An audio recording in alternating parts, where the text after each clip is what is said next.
Ramagundam corporation ఎన్నికలలో BRS party విజయం సాధిస్తుందని పెద్దపల్లి జిల్లా బీఆర్ఎస్ పార్టీ అధ్యక్షుడు మాజీ ఎమ్మెల్యే గోరుకంటి చందర్ అన్నారు. ఈ మేరకు గోదావరి కనిలోని ఫంక్షన్ హాల్లో జరిగిన నియోజకవర్గ ముఖ్య నాయకులు కార్యకర్తల విస్తృత స్థాయి సమావేశంలో ఆయన పాల్గొని మాట్లాడారు. రెండేళ్ల కాంగ్రెస్ ప్రభుత్వ పాలనలో ప్రజలకు ఒరిగింది ఏమీ లేదన్నారు. ఈ రెండేళ్ల పాలనలో కూల్చివేతలు, కమిషన్లు తీసుకోవడము, మాట్లాడితే ప్రశ్నిస్తే కేసులు పెట్టడము, మన నాయకులను కార్యకర్తలను బెదిరించడము, ఇక్కడ ఉన్నటువంటి రాజ్ ఠాకూర్ మక్కన్ సింగ్ ఎమ్మెల్యే గారు, ఇక్కడ ఉన్నటువంటి కాంగ్రెస్ నాయకులు ఇదొక దినచర్యగా మారిపోయింది. ఇక కూల్చివేతలు అంటే ఎవరైతే గట్టిగా మాట్లాడతారో, ఎవరైతే గట్టిగా ప్రశ్నిస్తారో వాళ్ళనే ఫస్ట్ కూర్చోవాలి. కూల్చివేతలు, అభివృద్ధి కార్యక్రమాలు, సుందరీకరణ కార్యక్రమాలు, వీటిలలో దొంగతనంగా కూల్చేసుడైంది అనేది ఇలా ప్రశ్నిస్తూ ఉన్నాం. రాత్రిపూట కూల్చేసుడైంది అనేది ఇలా ప్రశ్నిస్తూ ఉన్నాం. ఈ ప్రశ్నకు సమాధానం రాదు.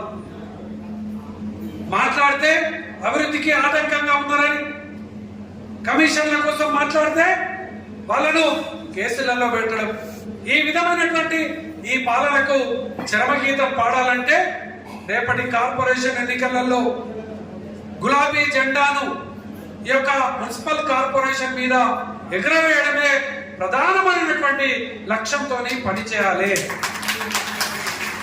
ఇలా ప్రజలందరూ కూడా సిద్ధమైపోయారు. ఎందుకు? ఈ యొక్క మోసపూరితమైనటువంటి ప్రభుత్వం, ఈ మోసపూరితమైనటువంటి పాలన ఎన్నికల సమయంలో అనేక హామీలు ఇచ్చారు, అనేక మోసపూరితమైనటువంటి ప్రకటనలు చేశారు. ఇలా వీళ్ళు ఈ యొక్క రెండేళ్లలో చేసిందేంటి? అనేక మంది ఇలా రోడ్డు మీద పడేటువంటి పరిస్థితి.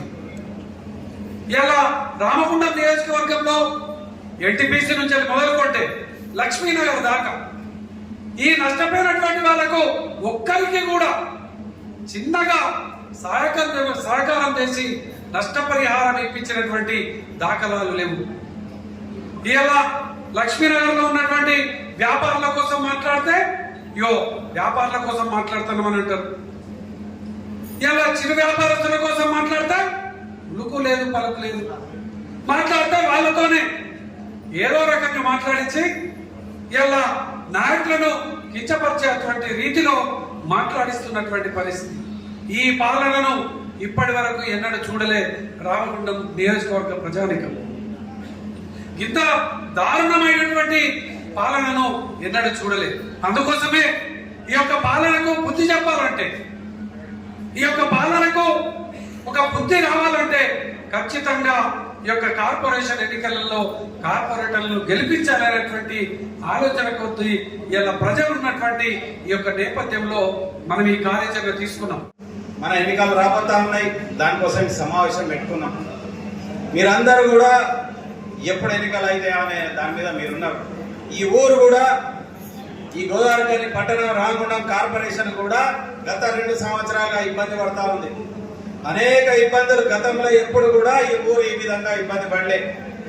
ఒకవైపు విధ్వంసం, ఒకవైపు దౌర్జన్యం, ఒకవైపు దోపిడీ, ఒకవైపు అవినీతి.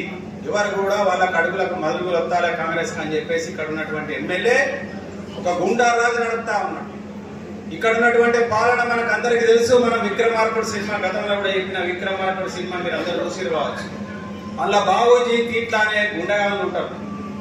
అది ఇక్కడ కాంగ్రెస్ పార్టీ ఆధ్వర్యంలో, ఎమ్మెల్యే ఆధ్వర్యంలో అట్లాంటి రాజ్యం నడుస్తుంది. ఇక్కడ రేపు రాబోయే ఎన్నికలలో బీఆర్ఎస్ పార్టీ తరఫున ఖచ్చితంగా విక్రమ్ రాథోడ్ వస్తాడు. మీ అందరికి గుణపాఠం చెప్తాడు. మీ దౌర్జన్యాన్ని ఎదుర్కొనే నాయకుడిని బీఆర్ఎస్ పార్టీ తప్పకుండా మీకు ఇస్తుంది. మీ మెడల్ వస్తుంది, మీ దౌర్జన్యాన్ని ఆపుతుందని చెప్పేసి ఇక్కడ ఉన్నటువంటి బీఆర్ఎస్ పార్టీ కార్యకర్తల ద్వారా మేము ప్రజలకు చెప్తా ఉన్నాం. దయచేసి ప్రజలకు కూడా ఇది ఒక అవకాశం, మీరు దీన్ని వాడుకోండి. ఇక్కడ ఉన్నటువంటి దౌర్జన్యాన్ని కాపాడడం కోసం దేవుడి వాళ్ళ ఎన్నికల రూపేణ మనకు ఒక అవకాశం వచ్చింది.